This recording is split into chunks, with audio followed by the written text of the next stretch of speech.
General da Reserva admite ser o autor do plano para assassinar Lula, Alckmin e Moraes. E você vai ver ainda. Vice-presidente diz que conversou com o secretário do Comércio dos Estados Unidos para negociar tarifas. E ainda, cidade que mais recebeu emendas por habitante vive calamidade financeira. Essas e outras notícias você confere agora no Redação Hit. Olá, bom dia para você. Agora 11h30 pelo horário de Brasília. Uma ótima sexta-feira para você que nos acompanha. Seja muito bem-vindo ao Redação Hit desta sexta. A partir de agora você fica muito bem informado com as principais notícias. E a gente abre esta edição com a informação de que o general da Reserva do Exército, Mário Fernandes, admitiu em depoimento ser o autor do documento que previa o assassinato de Lula, Alckmin e Moraes.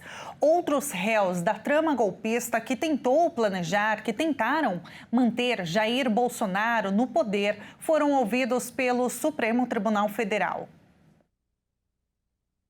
Em depoimento ao STF, o ex-assessor de Bolsonaro, Mário Fernandes, admitiu ser o autor do documento que previa o assassinato de autoridades, entre elas o presidente Lula, o vice, Geraldo Alckmin e o ministro Alexandre de Moraes. O general da Reserva do Exército afirmou que o conteúdo do plano Punhal Verde e Amarelo não passou de um pensamento digitalizado. O Supremo Tribunal Federal ouviu nesta quinta os réus da trama golpista, que tentou manter Jair Bolsonaro no poder. Fernandes disse que se tratava apenas de uma análise pessoal sobre o cenário pós-eleições. Segundo ele, o texto foi impresso no Palácio do Planalto, onde ele trabalhava, mas foi destruído em seguida. Segundo ele, foi uma análise de riscos que fez e resolveu digitalizar. O general também falou que não foi mostrado a ninguém.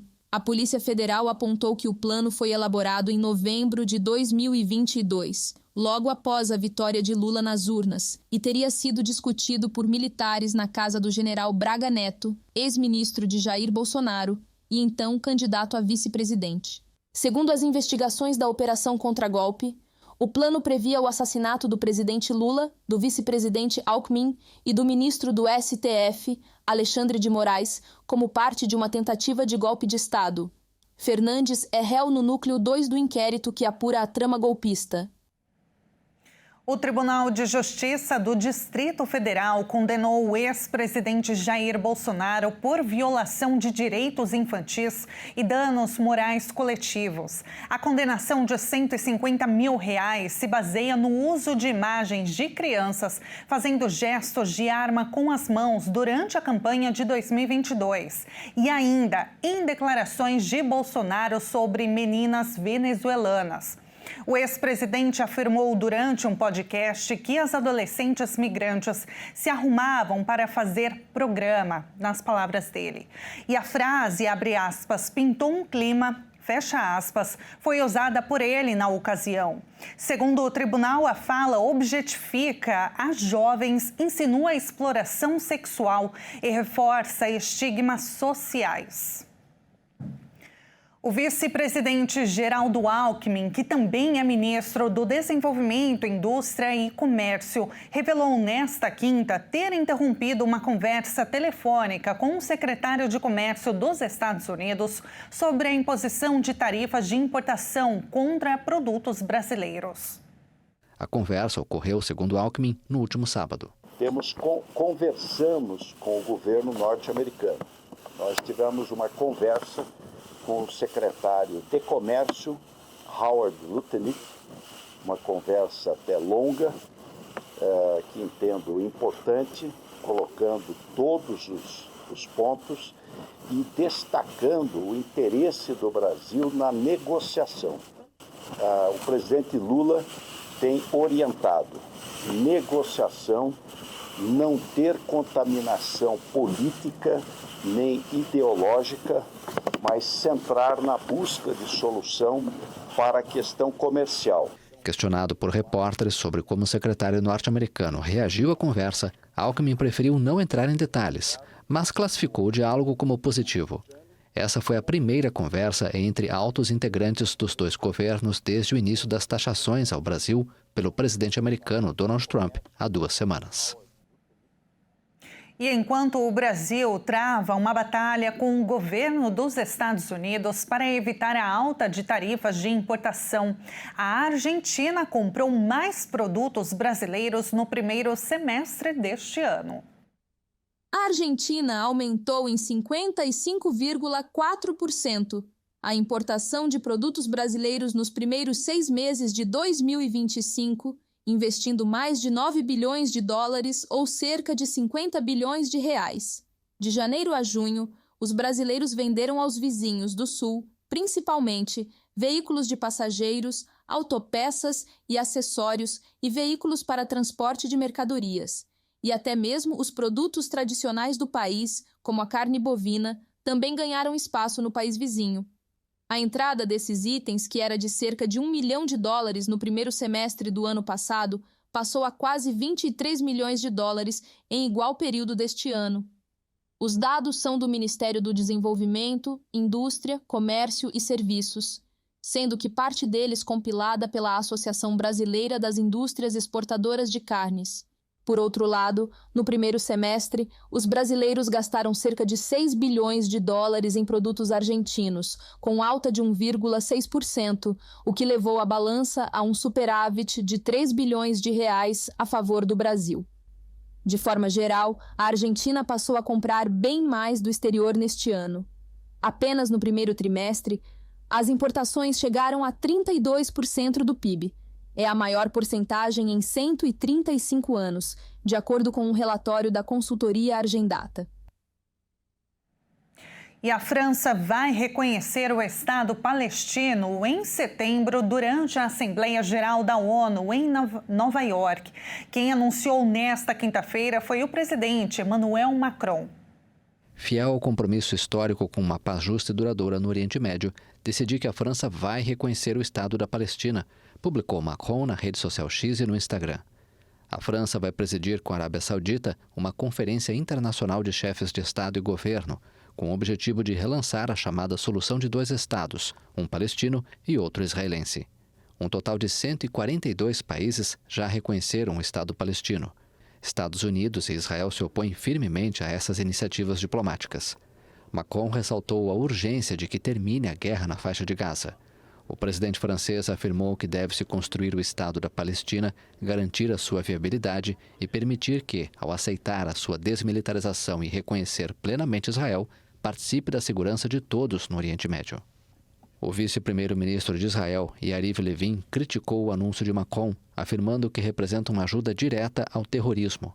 Levin, que também é ministro da Justiça, afirmou que a decisão, que chamou de vergonhosa, implica que agora é o momento de aplicar a soberania israelense na Cisjordânia, um território palestino ocupado por Israel desde 1967. E o presidente Donald Trump visitou ontem a sede do Federal Reserve, o poderoso Banco Central americano, dirigido por Jerome Powell, a quem ele chamou de idiota por resistir à redução das taxas de juros. O presidente americano Donald Trump visitou nesta quinta-feira a sede do poderoso Banco Central dos Estados Unidos, dirigido por Jerome Powell. Mas a visita não teve caráter de cortesia. Entre outras críticas, Donald Trump tem acusado Powell há vários meses de se recusar a baixar os juros. O republicano também alega que ele usou de forma inadequada os fundos destinados à renovação dos edifícios da sede do Banco Central em Washington. As obras já custaram 2,5 bilhões de dólares, segundo o Escritório de Gestão e Orçamento da Casa Branca. Trump sugeriu recentemente que esse projeto poderia ter sido alvo de fraude, o que alimentou especulações sobre a possível demissão do presidente do Banco Central. Trump ameaçou demitir Powell, mas recentemente considerou essa medida improvável. Uma demissão desse tipo seria inédita e, para ser realizada, seria necessário comprovar a existência de faltas graves ou má conduta por parte de Powell. A visita ocorre no momento em que Trump tenta desviar a atenção da crise política provocada por sua relutância em revelar detalhes sobre o caso do agressor sexual Jeffrey Epstein, encontrado morto em sua cela em 2019, antes de ser julgado.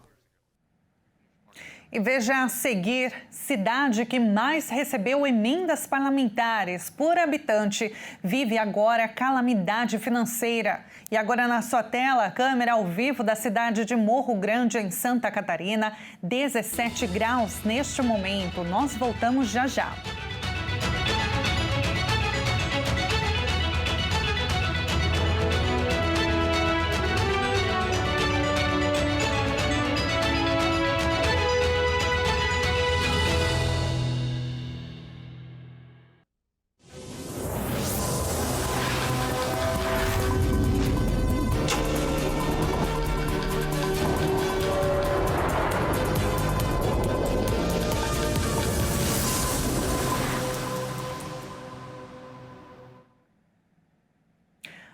Horas e 42 minutos agora no horário de Brasília. Nós estamos de volta com as principais notícias.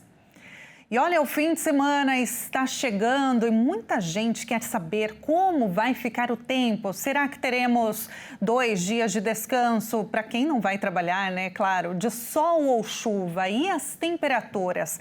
Vamos ver como está o céu na capital paulista neste momento. Olha só, bem nublado, 19 graus. Essa é a nossa câmera no prédio da RIT TV, na região central da capital paulista. E quem vai dar mais detalhes para a gente sobre como vai ficar o tempo neste final de semana é a meteorologista da Tempo Ok, Nádia Marinho. Nádia, bom dia para você, seja muito bem-vinda. Bom dia para vocês também, obrigada. Nádia, ontem a gente percebeu aqui, né, especificamente na capital da cidade de São Paulo, uma mudança na temperatura. Né? E o tempo virou, no começo deu uma abertura de sol no decorrer da tarde de ontem, quinta-feira, depois ficou nublado e hoje, sexta-feira, o dia amanheceu assim de novo, o céu bem fechado. Vai ser assim também no fim de semana? Como vai ficar o tempo? Tem previsão de chuva para hoje? Não, já para hoje já não tem mais previsão de chuva, quer dizer, tem um pouco de chuva na faixa litorânea, tá? Mais para quem está na praia e no sul do estado. Na capital, quando muito chuvisquinho. Mas no final de semana, o tempo vai limpar em São Paulo, teremos mais sol, as temperaturas vão subir, tá? Vai fazer até um calorzinho à tarde. As madrugadas ainda ficam frias, chega em torno de 14 graus logo cedo. No sábado atinge 27 graus e no domingo pode fazer até 28 graus na capital paulista. As chuvas elas vão ficar concentradas nos extremos do Brasil, tá? Então, só que quem pode ter temporais mesmo, ainda a condição de mau tempo, é a região sul. Começa no sábado à tarde com o Rio Grande do Sul, aí à noite a chuva já chega até Santa Catarina, tá? Mas durante o domingo, realmente, as condições de chuva ainda continuam, tanto no Rio Grande do Sul, Santa Catarina, e chegam até o Paraná, em função de uma frente fria. Essa frente fria pode provocar até um pouco de chuva ali na região centro-oeste, mas no sul do Mato Grosso do Sul. Só que por lá os termômetros vão ficar durante a tarde em torno dos 34 graus, o calor não refresca. Agora, aqui em São Paulo, a temperatura, né, e a chuva pode vir no começo da semana que vem, durante a segunda-feira, mas serão umas chuvinhas bem isoladas ainda. Mesmo assim, vai aliviar um pouco essa umidade do ar que está mais baixa no interior, umidificando um pouco e ajuda também a movimentar os ventos e reduzir a poluição atmosférica. Nádia, essa chuva que você acabou de falar na região sul, é uma chuva volumosa? Tem risco, por exemplo, de alagamento, de alguma ocorrência? Tem, principalmente Rio Grande do Sul, Santa Catarina, serão pontuais, tá, esse tipo de tempestade, mas mesmo assim, para o Rio Grande do Sul, a área que pode ser mais afetada estaria entre a região de Santa Maria até a Uruguaiana, né, que pega entre o centro e o oeste do estado. Eu digo em termos de volume de chuva, com maior quantidade. Mesmo assim, a capital gaúcha, Porto Alegre, por exemplo, pode ter alguns bairros com algumas chuvas mais fortes, raios e ventania. essa frente fria na região sul, ela tem chance de vir no decorrer da semana para o Sudeste e ir para outras regiões? Segunda-feira ela deve passar... Pode falar. Na segunda-feira, já durante o dia, ela deve passar por São Paulo, mas ela já vem enfraquecida, tá? Então, como eu informei, ela deve provocar algumas chuvinhas muito isoladas no estado.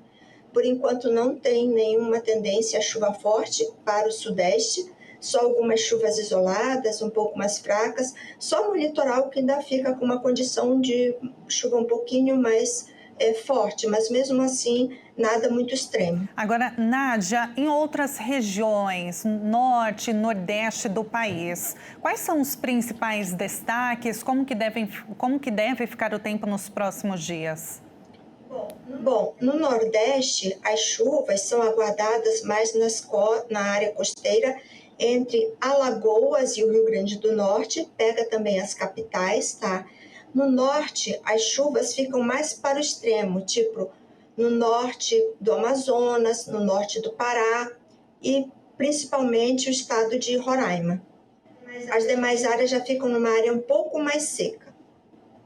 Perfeito, Nádia. Olha, muito obrigada, viu, por trazer as informações para a gente. Fica mais fácil até, né? Quem ainda não programou o que vai fazer no fim de semana. Aqui em São Paulo, pelo visto, então, final de semana vai dar para lavar muita roupa, colocar bastante roupa no varal.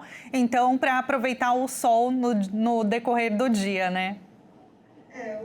O final de semana vai estar bem favorável, atividades ao ar livre, passeios, né? E com essa esquentada no período da tarde, realmente quem em parques, tudo isso está muito favorecido, será favorecido. Perfeito. Nádia, olha, muito obrigada mais uma vez pela entrevista. Eu não tinha falado contigo ainda, dá tempo ok, seja muito bem-vinda. E eu espero falar contigo numa próxima. Um ótimo final de semana.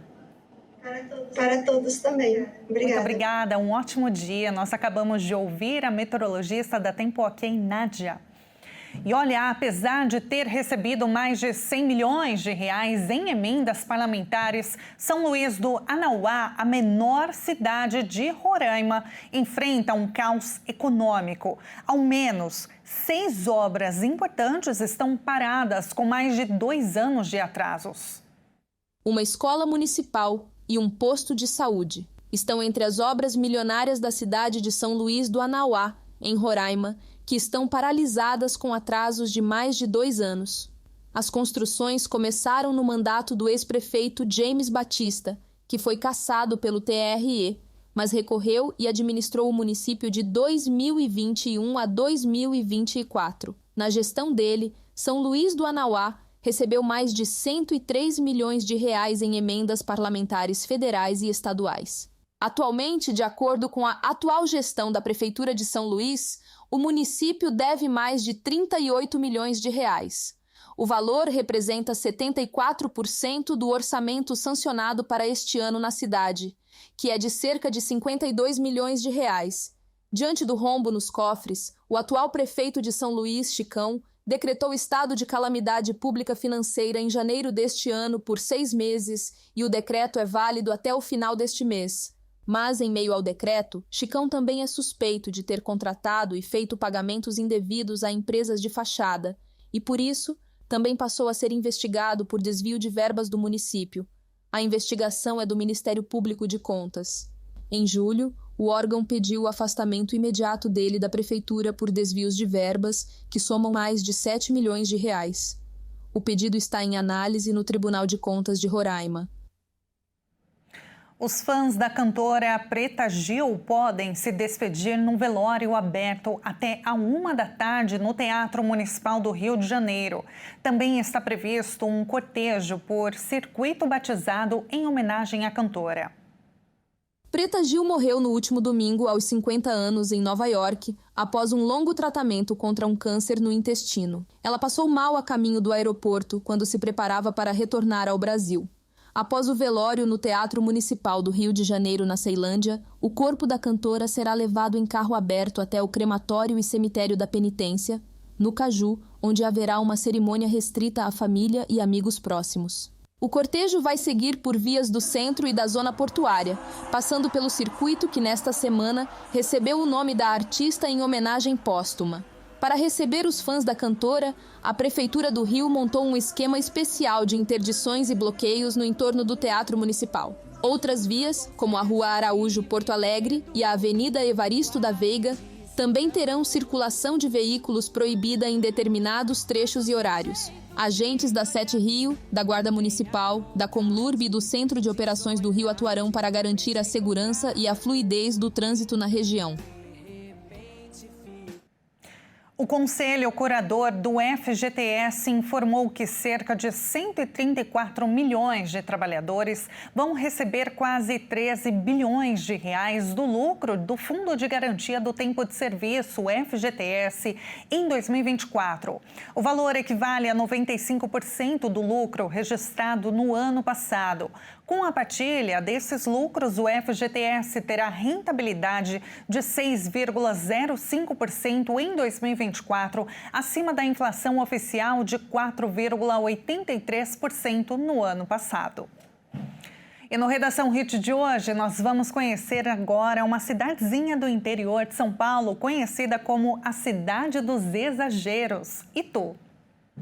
Localizada a aproximadamente 100 quilômetros da capital de São Paulo, Itu é famosa pelos objetos gigantes que se tornaram símbolos turísticos, como o orelhão e o semáforo na Praça da Matriz. O nome Itu tem origem indígena, do termo Ituguaçu, que significa Cachoeira Grande, em referência às quedas d'água da região. A Cidade dos Exageros fica na região metropolitana de Sorocaba, no interior do estado paulista. E vamos então com uma câmera ao vivo dessa cidade tão bonitinha. Olha, por lá agora 21 graus neste momento. Olha que céu encoberto. Durante o século XIX, para a gente conhecer um pouquinho, do município, Itu se destacou como um importante centro produtor de cana-de-açúcar e café também, impulsionando seu desenvolvimento econômico, atraindo imigrantes. A cidade foi palco de importantes eventos históricos, como a criação do primeiro grupo escolar do estado de São Paulo e a atuação do Colégio São Luís, que recebeu renomados brasileiros. A inauguração da rodovia Castelo Branco em 1968 contribuiu também para o desenvolvimento, o crescimento econômico e cultural da cidade, com a instalação de novas indústrias. E assim, com esse céu bem cinza de Itu, nós encerramos esta edição de sexta-feira. Muito obrigada pela sua companhia, um excelente final de semana para você. A gente se encontra no decorrer da programação. Até mais.